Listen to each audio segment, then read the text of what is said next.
This is it. You've finished the basic HTML and CSS course. The knowledge you achieved can be used as a background for further education. As I already said, this is not enough to fit a web developer position.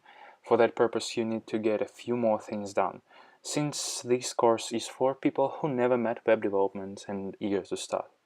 Well, of course, if you need a website similar to one we've created, it's totally cool, use it. The link to the source is in the description. But for those who want to become a cool programmer with strong web development knowledge, I suggest you to subscribe and continue with education.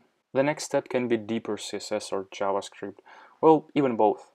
While HTML is a bit different thing, it's really simple nowadays, but its capabilities are also higher, so you better to investigate it as well. The thing is, we've studied the basics within 27 minutes. The first website is done in 25 minutes.